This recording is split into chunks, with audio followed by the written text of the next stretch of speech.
தருமபுரி அரசு மருத்துவக் கல்லூரி மருத்துவமனை அருகே அரசு பேருந்தும் டிராக்டரும் மோதிய விபத்தில் 5 பெண்கள் உட்பட 10 பேர் காயமடைந்த நிலையில் விபத்து பதிவான சிசிடிவி காட்சி வெளியாகி பரபரப்பை ஏற்படுத்தியுள்ளது. அந்த காட்சிகளை பார்க்கலாம்.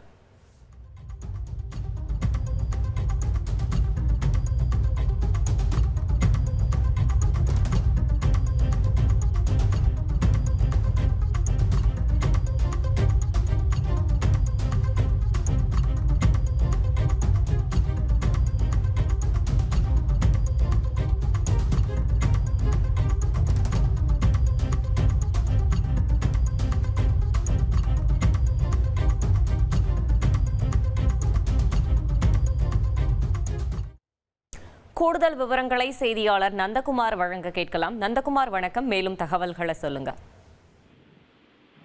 தர்மபுரியில் நேற்று மாலை தர்மபுரியிலிருந்து சேலம் நோக்கி சென்ற அரசு பேருந்தில் 50 பயணிகளுடன் சென்று கொண்டிருந்தது. அப்பொழுது தர்மபுரி அரசு மருத்துவக் கல்லூரி மருத்துவமனை அடுத்த பச்சைமன் கோயில் பிரிவு ரோடு அருகே கால்நடைகளுக்கு வைக்கோல் ஏற்றி சென்ற ஒரு டிராக்டரானது எதிர்பாராத விதமாக சாலையில் திரும்பும் பொழுது அரசு பேருந்து நேரடியாக பயங்கரமாக மோதி விபத்துக்குள்ளானது.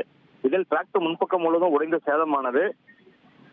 மேலும் அரசு பேருந்து முன்பக்க கண்ணாடி உடைந்து சேதமடைந்த இதில் அரசு பேருந்து ஓட்டுநர் நாராயணன் மற்றும் நடத்துவர் மாதேஷ் உள்ளிட்ட டிராக்டர் ஓட்டுநர் ஆகியோர் 10க்கும் மேற்பட்டவர் படுகாயம் அடைந்தனர். தகவல் அறிந்து வந்த தருமபுரி நகர காவல்துறையினர் உடனடியாக அவர்களை மீட்டு அருகில் இருந்த தருமபுரி அரசு மருத்துவக் கல்லூரி மருத்துவமனையில் சிகிச்சைக்காக சேர்க்கப்பட்டனர். இந்த சம்பவம் பகுதியில் பெரும் பரபரப்பு ஏற்பட்டது. உடனடியாக அந்த இடத்துல போக்குவரத்து பாதிப்பு ஏற்பட்ட நிலையில் காவல்துறையினர் வாகனங்களை அப்புறப்படுத்தினர், கிரேன் மூலமாக அப்புறப்படுத்தினர். இந்த சம்பவம் தொடர்பாக அங்குள்ள கடைகளில் இருந்த சிசிடிவி கேமராக்களில் பதிவான காட்சிகள் தற்பொழுது பெரும் பரபரப்பை ஏற்படுத்தியுள்ளது.